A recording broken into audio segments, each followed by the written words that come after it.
आजच्या रात्री सर्व घडलेले आहेत. भावळा गुरु असतील, संजय राठोड असतील, अडसूळ असतील, शिवतरे असतील, हेमंत गोडसे असतील, मुख्यमंत्री सर्वांना जे नाराज आहेत त्या सर्वांना बोलवलं होतं.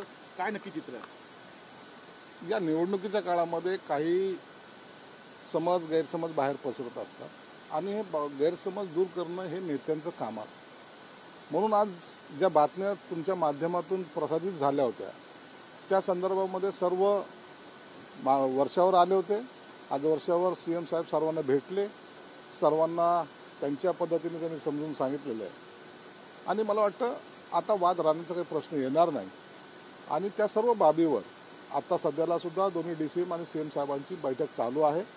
त्या बैठकीमध्ये अंतिम निर्णय होईल. आणि जसं अजितदादा साहेबांनी सांगितलं आहे, उद्या काही उमेदवाराची यादीसुद्धा घोषित केली जाणार आहे. सर, आज महत्त्वाची राज्यस्तरीय तिघांची बैठक सुरू आहे. लवकर फायनल यादी तयार होईल का? निश्चित आहे, तिन्ही नेते बसले याचा अर्थ ते लवकर निर्णय घेतील अशी अपेक्षा आहे. आणि बैठक आता गेल्या 1-1.5 तासात 2 तासापासून चालू आहे आणि आताही त्या पूर्ण निर्णय होईपर्यंत मला वाटतं ती बैठक संपणार नाही असं एकंदरीत चित्र आहे. हेमंत गोडसे आले होते, पूर्ण कार्यकर्त्यासहित त्यांनी गेल्या वेळी पण शक्ती प्रदर्शन दाखवलं होतं, आजही शक्ती प्रदर्शन दाखवलं आहे. पुन्हा छगन भुजबळांचं नाव पुढे येते. काय नक्की भाग आहे? आता हे याबद्दलची मलाही सुद्धा माहिती नाही, परंतु हेमंत गोडसे आले होते, त्यांचे सर्व कार्यकर्ते आले होते, त्यांनी त्यांच्या भावना मांडलेल्या आहेत आणि त्याचा दखलसुद्धा मुख्यमंत्री साहेबांनी घेतलेली आहे. निश्चितच या सर्वांवर चर्चा करून योग्य तो निर्णय मुख्यमंत्री घेतील. शिवतरे आणि अजितदादा आज मारण्याची शक्यता आहे. उद्या अपक्षाचा फॉर्म सदस्य भरू शकतात जर आज नाराजी निर्णय झाली. नाही, असं काही होण्याची शक्यता कमी आहे, परंतु मला वाटतं शिंदे साहेबाला भेटल्यानंतर त्यांची ती नाराजी सुद्धा दूर होईल. शिवतरे आणि अजितदादा आम्ही समजले होते. आज एकंदरीतच दोघंही एकाच वेळी वर्षावर होते. समजूत काढून नाही, महायुतीमध्ये काम करताना सर्वांनी बरोबर काम केलं पाहिजे.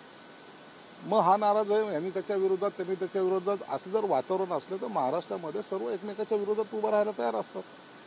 मग पक्षावरचं जे कंट्रोल असतं ते कंट्रोल राहत नाही.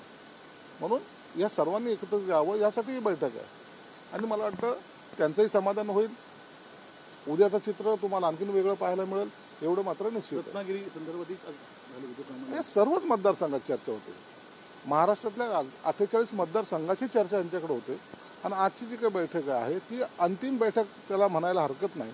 या अंतिम बैठकीतून उद्या काही उमेदवाराची घोषणा सुद्धा होणार आहे. संजय राऊतांनी आज म्हटलेलं आहे का फेकलेलं तुकडा जगत नाही मी, असं तुम्हाला उद्देश म्हटलेलं आहे आणि त्याचबरोबर आम्हाला यादी जाहीर करायला दिली जायला लागत नाही. त्यांचं काही आम्ही त्याचा केअर करत नाही. तो मूर्ख माणूस आहे. त्यांना दिलेलं जाताना नाही, त्यांना फक्त सिल्वर रोकलं जावं लागतं. त्यांचं देवस्थान जे आहे ते सिल्वर रोक असल्यामुळे त्यांना दिल्ली ही माहीत नाही. छत्रपती संभाजीनगरची जागा आहे ती शिवसेना लढणार की भाजपला सुटेल? नाही, आम्ही तो मागणी शिवसेनेलाच लढायची केलेली आहे. मला वाटतं ती जागा शिवसेनेला सुटेल. पुन्हा हिंदू मतांचं विभाजन होऊन इम्तियाज जलील निवडून यायची शक्यता सुद्धा काही नाही, हिंदू मताचं विभाजन होणार नाही. गेल्या वेळेचा अनुभव हा एकंदरीमध्ये सर्व जनतेला आलेला आहे.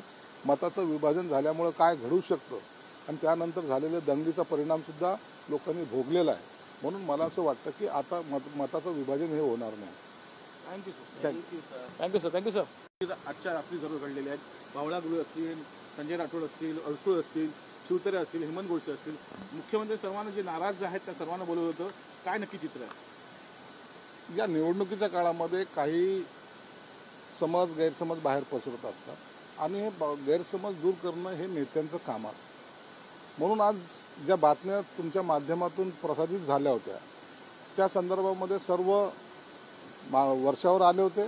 आज वर्षावर CM साहेब सर्वांना भेटले, सर्वांना त्यांच्या पद्धतीने त्यांनी समजून सांगितलेलं आहे आणि मला वाटतं आता वाद राहण्याचा काही प्रश्न येणार नाही. आणि त्या सर्व बाबीवर आता सध्याला सुद्धा दोन्ही DCM आणि CM साहेबांची बैठक चालू आहे. त्या बैठकीमध्ये अंतिम निर्णय होईल.